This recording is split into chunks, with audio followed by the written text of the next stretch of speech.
Sachant que nous passons, pour la plupart d'entre nous du moins, la plupart de notre temps dans nos demeures, ainsi que nos enfants, nos épouses, etc., il est important de rappeler quelques règles afin que nos demeures soient un havre de paix et pas un lieu de guerre, un lieu de repos, un lieu plein de miséricorde, un lieu qui nous permet de nous ressourcer, de nous revitaliser.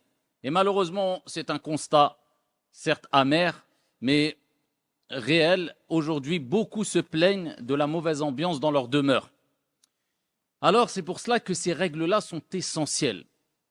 Prenez-les comme des fondamentaux afin de vivre tranquillement et de manière apaisée, tout en prenant en compte qu'il n'y a pas de maison, il n'y a pas de demeure parfaite. Et même le prophète sallallahu alayhi wa sallam, wa huwa man huwa, n'a pas été épargné, ainsi que Sahaba radiyallahu anhum wa ardahum, et à leur tête, Omar, Abu Bakr, etc. Ils n'ont pas été épargnés de conflits internes dans les demeures. Donc, on va décrire certaines règles qui sont clairement un idéal. Et on essaiera, incha'Allah ta'ala, de s'approcher au mieux et de respecter au mieux et d'appliquer au mieux ces règles-là, car al-kamalu lillah, la perfection appartient à Allah subhanahu wa ta'ala.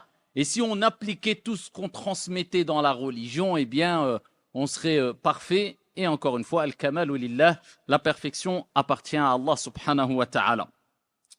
Alors la première des règles qui est essentielle à retenir, c'est qu'il faut apprendre à vivre avec ce qu'on appelle le taraful et ne pas confondre avec al-ghafla. Al-ghafla, c'est une forme d'insouciance mélangée à de la négligence, ce qui est blâmable. Mais at-taraful, c'est le fait de faire quelque part semblant qu'on n'a pas remarqué une erreur, une négligence.